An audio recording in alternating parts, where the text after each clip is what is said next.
From our studio at the corner of 8th and Walton in Bentonville, Arkansas, welcome to Saturday Morning Meeting, where we cover Walmart, Sam's Club, and the consumer product companies that are represented on their racks and their shelves throughout the country and around the world. I'm Derek Ridenhour, and our focus is on the insights, trends, and best practices that will help you as a supplier manage and grow your business with the world's largest retailer. And coming up today, we're going to talk with Theresa Barrera-Shaw. She is retired vice president from Walmart, where she headed the supplier diversity and supplier development. She's going to be here to talk about what new suppliers need to know. And Andy Schuch from the Harvest Group is going to be here to discuss Walmart's latest plans to invest in America. But first, your headlines. Walmart made two announcements about layaway at its annual holiday meeting this week. First, Walmart is doing away with any charge for layaway beginning September 13th, running through December 13th. Layaway will kick off the retailer's official start to the holiday season. Walmart's free layaway means no opening fees, no gift card reimbursements, simply free. Eligible layaway items include electronics, toys, jewelry, small appliances, and select sporting goods. New this year are infant toys and automotive electronics like speakers and stereos. At the same meeting, Walmart also announced that its Facebook fans will have a 2-day layaway head start on the rest of the world this year. They'll have access to layaway beginning September the 11th. Chief Merchandising and Marketing Officer Duncan McNaughton explained the focus on layaway in light of today's economy. Quote, "Times are tough and it's not easy for many Americans. They're watching every penny. All year long, but especially during the holidays, our customers need a low-price leader. This year, we are committed to doing everything we did last year to help Americans save money plus more. More savings, more layaway items, and our commitment that they can give their families a great Christmas on a budget," end quote. Walmart hosted its first 2-day summit this week, bringing together retailers, suppliers, and government officials and building on Walmart's recent commitment to drive more manufacturing in the U.S. This backs up Walmart's promise to buy more than 50 billion more U.S.-made goods over the next decade, and that equals around 10% of what Walmart will sell at retail this year. Walmart has said that if other merchants would follow their lead, it would mean an additional $500 billion in American-made goods over the next decade. The Vancouver Sun reported that workers at Canada's only unionized Walmart this week voted to decertify. There are 51 votes cast against the union and 5 in favor of keeping the union at the Saskatchewan store. Marketplace.org says analysts report that cash-strapped consumers are buying fewer electronics and toys at Walmart and are instead buying thrifty basics in tandem with occasional splurge items like lawnmowers. Kevin Coop, editor of Morning Newsbeat, also said, "Don't expect to find a lot of produce in a Walmart cart. People who are cash-strapped tend to turn away from fresh goods and buy more packaged goods." Environmental Leader credits Walmart with transforming dairy sustainability. What led to this revolution? Walmart's very own Sustainability Index. That index serves as the cornerstone of the company's efforts to meet its larger sustainability goals, and the dairy merchant team was one of the first to begin using the index back in the fall of 2012. Forbes said Walmart hit a sour note with back-to-school moms this year. For women with children under 18, Walmart slipped from its May peak of 75% purchase consideration to 43% this week. Meanwhile, JCPenney moved the needle in the right direction, and dollar stores continue to be a serious threat to Walmart. But one category where Walmart is killing the competition, the web. There, it is outgunning even online juggernaut Amazon in back-to-school activity. Experian Marketing Services found that Walmart was the retail site receiving the most traffic from back-to-school searches in the week ending August 12th. This from RIS. Experian just released its Fave 50 Social Retail Report. Fave is short for Fan Actions, Volume, and Engagement. That report analyzed the Facebook presence of the top 50 U.S. retail brands during the first half of the year. The report, which considered more than 16,000 Facebook posts and their subsequent performances, unearthed the key social trends in the retail industry as well as winners and losers across brands, posts, and post types in terms of both engagement and volume. The 3 big winners: Victoria's Secret, Tiffany & Company, and Walmart. In fact, Walmart won 2 of the 7 categories: Best Product Feature Post and Best Fun Post. Coming up, we're going to talk with Theresa Barrera-Shaw on supplier development and supplier diversity. And up next, we'll visit with Andy Schuch from the Harvest Group to discuss Walmart's plan to invest $50 billion over the next 10 years in American-made products. Stay tuned. We'll be right back. Cameron Smith & Associates is suppliers' first choice in recruiting the competitive Walmart supplier job market.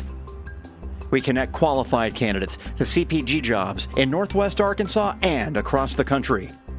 CSA also sources sales and marketing professionals for companies providing advertising, marketing, merchandising, and data management services to suppliers. Contact us today at csarecruiters.com. Today's show has been sponsored in part by 8th and Walton, the premier destination for Walmart supplier education. Since 2006, 8th and Walton's by suppliers for suppliers approach to education and services has helped thousands of supplier teams grow their business with Walmart. Visit 8thandwalton.com to learn more.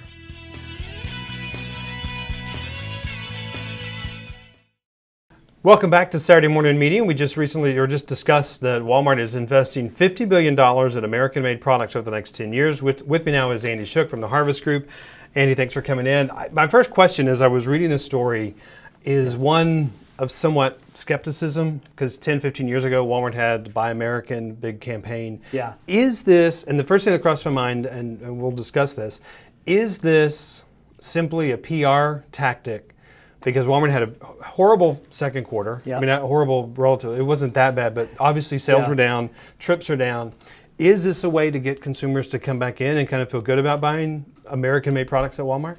You know, when you look at what Walmart's doing with this campaign, you know, the fact that they brought, over 30 state governors down to Orlando to get involved with this whole thing, it really doesn't seem like that. I mean, I think this thing is for real. You know, when you look at that Made in the USA campaign that they did before, everybody kind of put a little flag on their product and everybody felt good about it, but you didn't see a general move for Walmart to try to buy more goods in the U.S. But, you know, Bill Simon, we had some people from our office that were down at the meeting and kind of took some notes, and Bill Simon made a comment. He said, you know, economics are changing. With increased labor costs in China, the landed cost of imported goods from China is more expensive than producing in the U.S.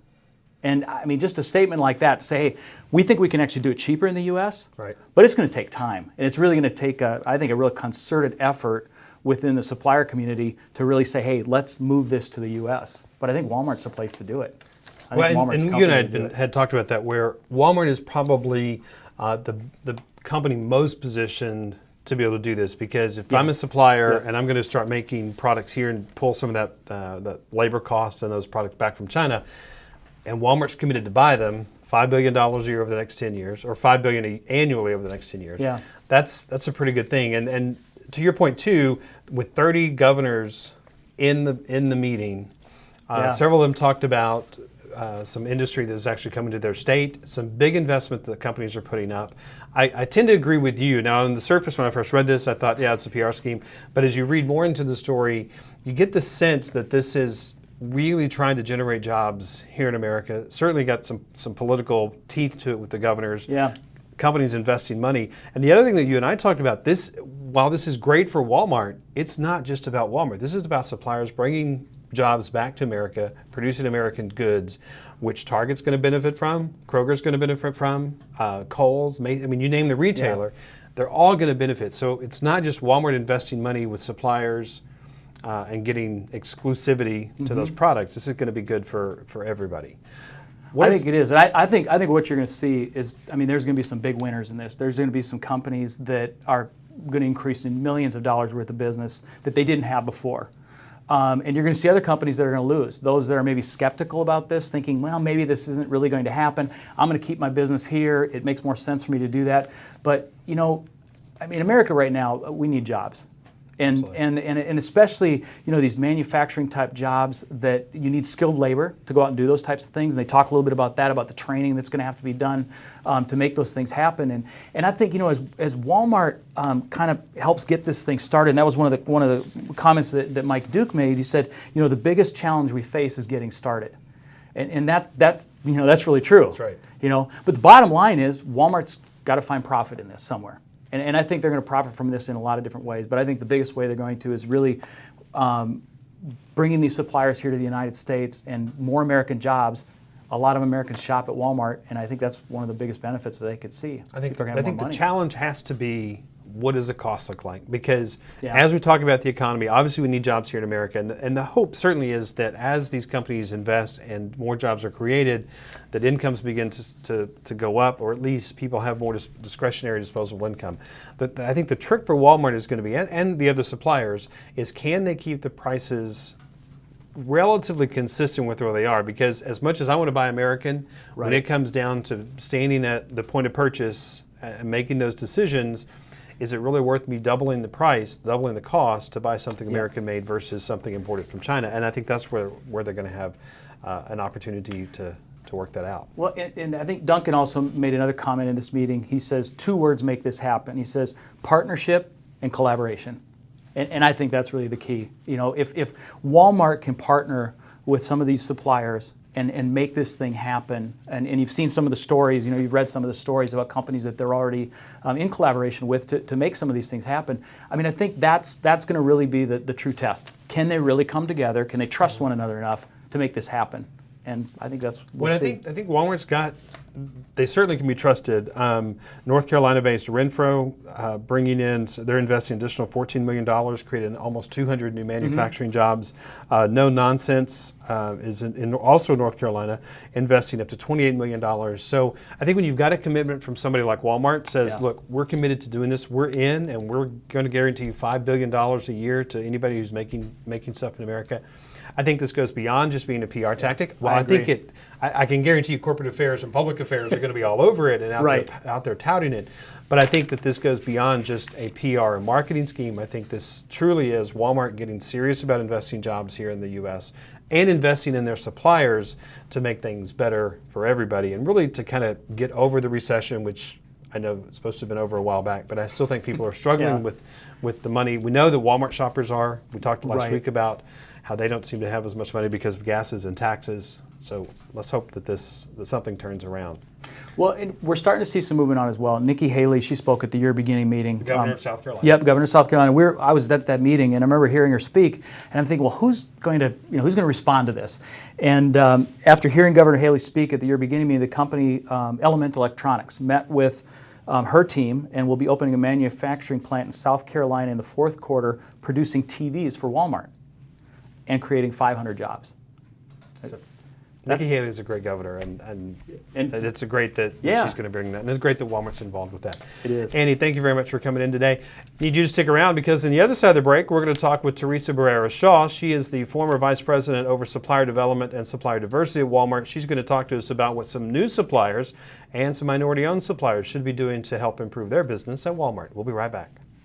GigWalk is an on-demand mobile workforce that can collect data and do work at retail. Businesses use GigWalk for retail audits, merchandising, and much more. With 350,000 smartphone-enabled workers available on demand, you get unprecedented speed and coverage across the U.S., Canada, and the UK. And all work is reviewed for quality and accuracy. Visit gigwalk.com to learn more. Today's show has been sponsored in part by 8th & Walton, the premier destination for Walmart supplier education. 8th & Walton offers a variety of services including new supplier onboarding, scorecard optimization, and analysis and reporting. Visit 8thandwalton.com/services to learn more. And welcome back. My guest today is Theresa Barrera-Shaw. You may know Theresa from being at Walmart for many, many years. Most recently, supplier diversity and supplier diversity and supplier development. But Theresa, you had a very long career at Walmart and did quite a bit. Let's kind of go through some of the highlights and some of the things that you did do while you were at Walmart. And I'll also point out you retired in February, so you're not there now, loving the life at home. But let's talk about your career and some of the highlights. So I had a great career. I started off in 1985 as a part-time cashier at a Sam's Club, and while I was going to college. And I graduated from college, and I did the unthinkable and became an internal auditor. And so I started off my career in the management area as internal audit and did that for several years. I had the opportunity to go to our international division, which I was able to go to the first opening of the Mexico stores. And so that was one of the highlights, to be able to be at that opening there I think it was 1993, 94 that we were there. So I had international. I came over to the U.S. side and was a buyer for housewares. And I bought housewares for about 4.5 years.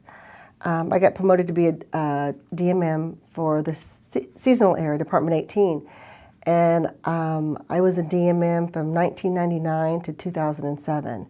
So being a DMM in stationary, seasonal, and then, it started off in seasonal, went to stationary, and then went back to seasonal. And then in 2007, I was asked to come over and help out with our supplier diversity efforts.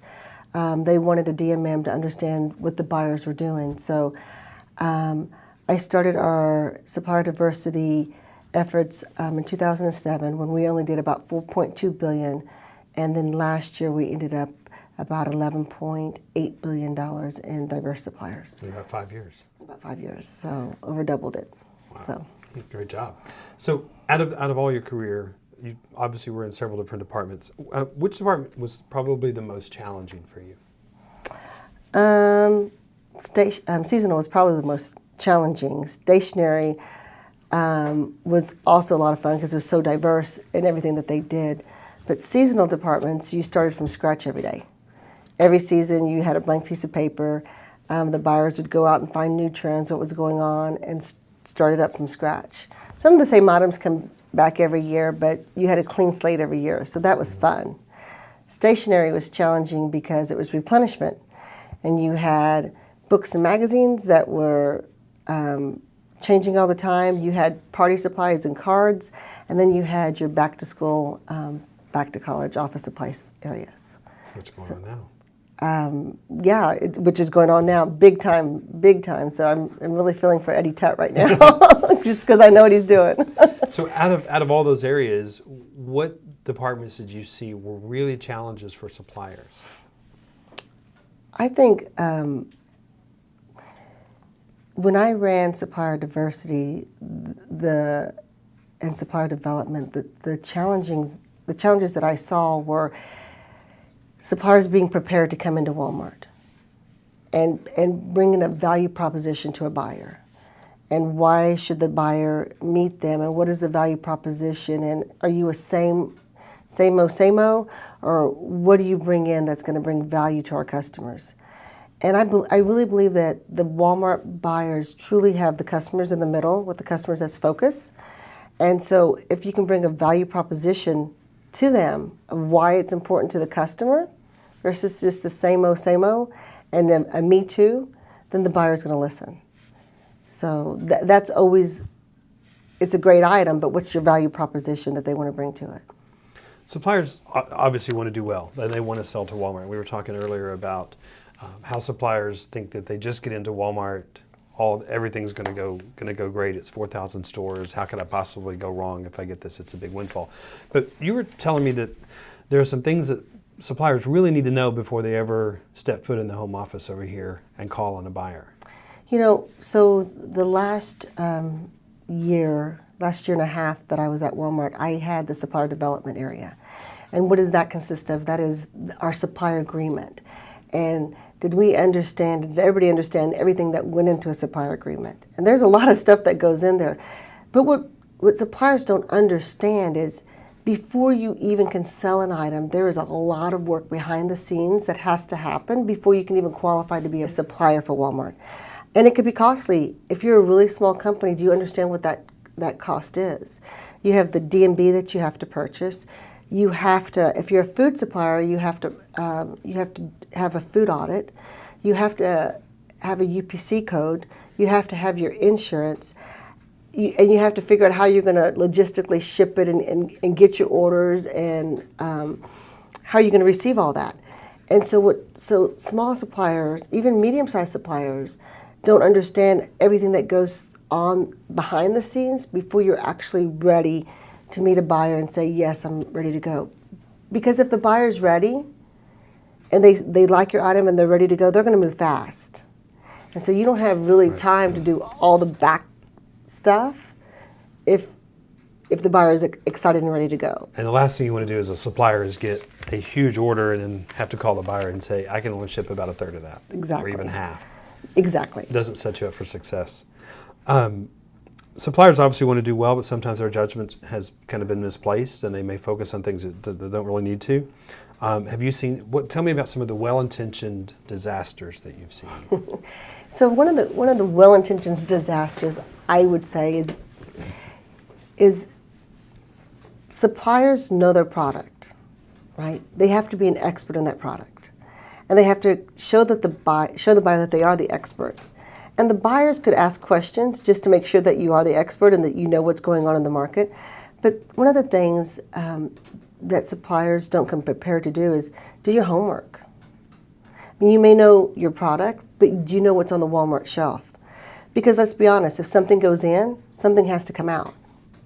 And what is the best value proposition for the customer? And so you have to do your homework. You have to actually go into a Walmart store and know what's going on in the stores. Who are our customers?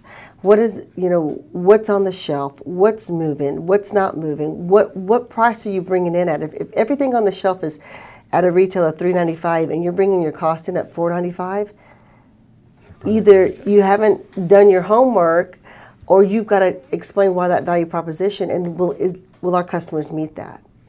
And you've got to do your homework and understanding the demographics of our stores. And there could be 100 stores that those demographics meet. There could not be, but you have to do your homework and understand and show the buyer that you are an expert in the industry that you're representing. And most suppliers are, when they're selling something, they just need to show the buyer that they really are. The buyer is going to ask them a lot of questions. The big failure is that people forget is the Walmart buyers are professional negotiators. This is what they do for a living. This is what they do. So you might get an appointment and you might get in front of a buyer, but you got to remember, yes, they're nice and they're going to be very gracious and they're going to see you, but the bottom line is they are professional negotiators, and that's what they're going to do. And so I think people forget that this is what they do for a living. Well, and one of the things that we were talking about earlier too is, first of all, you've had suppliers come in who've never set foot in a Walmart, which is somewhat odd. But also there's a risk if you're a brand new supplier and you instantly jump to Walmart when sometimes your items may be better suited for a Bed Bath & Beyond or another retailer. Let's talk a little bit about that. So, and I think that's sometimes a problem because everybody thinks the golden apple is if you get Walmart, you've made it to the Wonderland. And I think that's, although I think selling your items at Walmart is awesome and it is a great place to start, or it's a great place to be, it's not a great place to start. Because I think you've got to work out your kinks. I think you've got to learn by, if a smaller retailer is buying, they're not going to buy the initial quantity that a Walmart's going to buy. Maybe somebody's going to buy 10,000 pieces, which is a great first order. If Walmart's going to put that in 4,000 stores or even 3,000 stores, that could be 60, 70, 100,000 pieces. A huge difference. So my recommendation was start slow, learn how to package, learn how to ship, make sure your logistics kinks are out of the way, understand who you're going to call for trucking, understand who how it's going to place, test out your packaging, because sometimes it's not always the best thing. Mm-hmm. After you've graduated from that, then go to a Walmart. And plus, the buyers, I'm going to keep on saying ours because they're so long, the Walmart buyers, they do comp shop. And so do the DMMs out there. So they're in stores. Well, and the funny thing is about that, because I've had buyers tell me, in fact, I do this in my own business, I send the buyers, when I go out and do price checks and price audits, or I get price audits from my coworkers that are around the country, mm-hmm. I share those with the buyer and say, look, here's where Walmart is, here's where Target is, here's where Kroger is, here's where Publix is. So as a supplier, I'm doing some of the comp shopping for the buyer as well. And I know in talking to other buyers that I don't call on that are friends of mine, they have that same expectation, or may not be a true expectation, but they certainly value those suppliers who take the time to do that. And it's a trust value. Mm-hmm. It's a trust factor. If I can trust you to give me good, sound information, I'm going to call on you first to say, hey, Derek, what else do you have? What other information do you have? Right. And so it's you being an expert in the industry that you're in. And so once you've earned that trust, you're going to get more communication, and it's invaluable to a buyer when they have suppliers out there that they can trust and that know their business, that are experts at it. In your experience, what separates a good supplier from a bad supplier? Or a good one from a great one, better stated? Communication. I think the difference between a great and a good is the communications that you give the buyer, and it's a fine line, because you don't want to over communicate, you don't want to under communicate, but you also want to communicate the good stuff. And understand too that just because you don't hear back, because buyers do get 1,500, 2,000, in some cases more, emails a week, and so I think it's important to understand that they are very, very busy. In addition to their meetings, they also have all of these emails, and so they may read the email and may not have a chance to respond, so don't take it personally if you don't hear back. I hear that a lot from friends of mine that are buyers, and when I send my own buyer emails, oftentimes I don't expect a reply. In fact, she's told me how to get a reply from her if I have to have one, but I think it's understanding your buyer and having those relationships. Exactly, and they'll tell you, if you need me, you say, I need you, but otherwise. I'm going to jump back to the last thing you did in supplier diversity. What are some things that you would often tell potential suppliers? I mean, because you traveled a lot, you spoke at a lot of conferences. I'm sure you had women and minority-owned, because I know that was a focus of it. But you had new suppliers come up and say, sure, and ask you what? So real quick, if I can give the definition of diverse suppliers for Walmart, because I think there's some suppliers that could be a diverse supplier that don't know that they're a diverse supplier. So a diverse supplier at Walmart is 8 different categories. It is a Hispanic-owned company, African American, Asian American, Native American, Alaskan Eskimo, women, veterans, disabled veterans, and people with disability. Okay, those are what make up supplier diversity at Walmart, those different categories. And so you may be a veteran and be doing some business with Walmart and not know that you qualify to be under this realm of supplier diversity.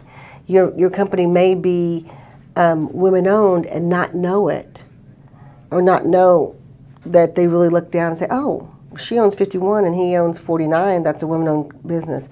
Okay. And you can go get certified, and then it can qualify for the buyer's supplier diversity efforts that they're trying to accomplish this year. So one, make sure that if your company is... Now this has to be ownership, just I can't employ a bunch of veterans and say, oh, look, I'm a... No, it's owned and operated, 51% owned and operated by those 8 different categories. Now, the people with disabilities, there is a certification that you have to go through. They all have certifications that they have. There's an organization called NMSDC, National Minority Supplier Development Council, and then WeBank, Women Business. I just went WeBank, Women Business Enterprise National Council. And so those are the different organizations that you can get certified with. So those are important to the buyers as they're trying to figure out who's diverse and who's not.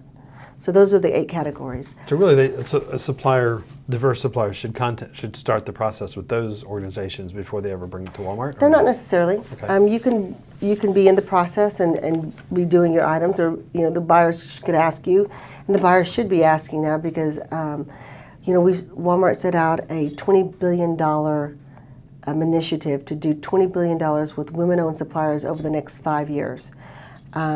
We just completed 2013 completed year 1.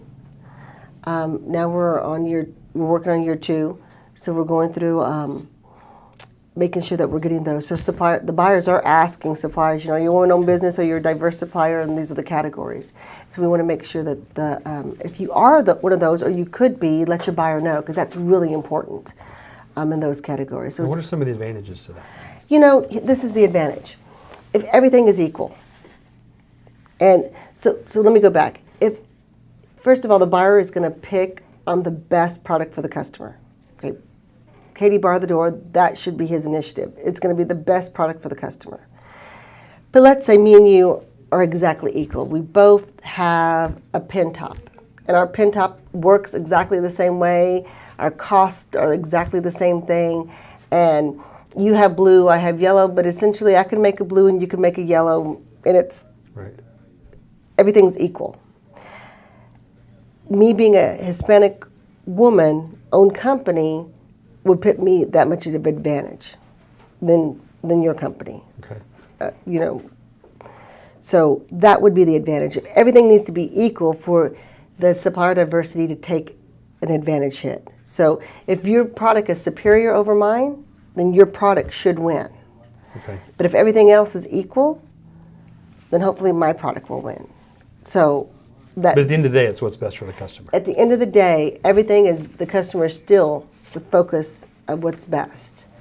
So, but that should be the difference of it. Only the difference if everything else is equal. If your price is better than mine, you're going to win it. If your quality is better than mine, you're going to win. If we're equal, I should win. So. Now, what are some of the other questions that you often got? So as supplier diversity, there is a supplier diversity department. And the job that the supplier diversity department would be to help you to facilitate an appointment, to help you find the right buyer, to find the right person to go talk to. So the job of supplier diversity is to get you in front of the right person, to look over your stuff to make sure you can meet the criteria that the buyer's looking for, and then go introduce you to the buyer. The job of supplier diversity is not to guarantee you a spot. The only thing you get from the supplier diversity area is an introduction, a meeting. And then the supplier still has to go and do their thing. They still got to go be the expert. They're still going in front of the professional supplier negotiators. They're still having to do all the other things that they do. But the biggest problem that we saw is they see 4,000 stores. And what we try to remind everybody, it's okay to take 100 of those 4,000. It's okay to say, if the buyer says, I want to do a test, you know, a test for some buyers is 500 stores. Right. That's still a big win. You know, if you go look It's a huge chunk of volume. it's a huge chunk of volume, and it's a great place to start. So some of the things that I've seen in the past is, one, they need to understand the Walmart language. You know, I set an appointment and I said, okay, stop. Do you know what you just agreed to? And he goes, yeah. And I said, no. Buyer, repeat what you just said. He goes, oh no, I can't do that. And so it's learning the Walmart language and making sure that you understand what you're agreeing to.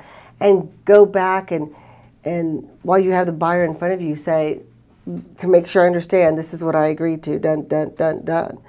And go from there, because I think the Walmart lingo Can be confusing. and it can be challenging. And 27 years later, I'm still learning the Walmart lingo. Well, they're still inventing new acronyms and new Absolutely. phrases. You know, every supplier does want to work for Walmart. So, kind of bottom line, what would you tell them if I'm a supplier and I've done all the things we talked about? I've got my DNB number, and I think I'm ready. I've been selling regionally or even into a smaller market. What do I need to do next? You know, get your appointment with the buyer. Do your homework. What is your value proposition? Know what you can sell. Know the bottom line of what your cost needs to be. Show the buyer that you're an expert in the industry that you're selling. Be prepared, and don't be scared to ask questions. Because I think that once they have the buyer in there, and do mock interviews. Practice your spiel. Be prepared, because the buyer may say something that takes your meeting over here. You have 30 minutes. If you take it this way, when you need to go this way, the buyer still only has 30 minutes. So you need to keep your meeting on track, keep it focused of what you need to accomplish in 30 minutes. And at the end of 20 minutes, if you're done, then go off to the left after you finished your meeting. But take it upon yourself to keep on the agenda that you need to get done. So many times I've seen suppliers go in, and the conversation went a different way, and they never finished the point that they were trying to make. And guess what? The buyer doesn't have another 30 minutes for 4 more weeks, and that's another plane ticket out. That's another more expense. When practice what you're going to say, have an agenda, write it out, keep on track. Don't get caught up in a different conversation when this is a conversation you're going to have. That's the biggest thing that I've seen, that people get so excited and tongue-tied they don't finish it. They're so nervous. So practice, because if you practice your spiel several times, you'll be fine. And I've seen suppliers walk in with just huge decks. Oh no, the buyers, God love them, and I was one of them. So we don't have that capacity. We want to see what you want to show us, and then we want to have the rest at the bottom, because if we're really interested, we'll go looking for it. Right. But just give us the first 5 pages, and don't fill them up with words. Make it very easy bullet points for them to read.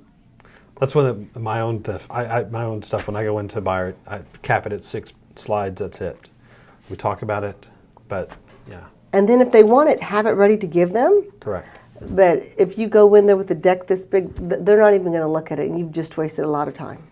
In fact, I've heard several buyers, those folders wind up at the sample store for people to buy next to nothing.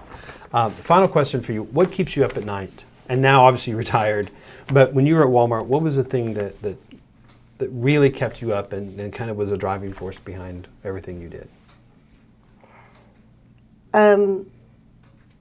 When I had supplier development, supplier diversity, were we getting the right suppliers for the buyers?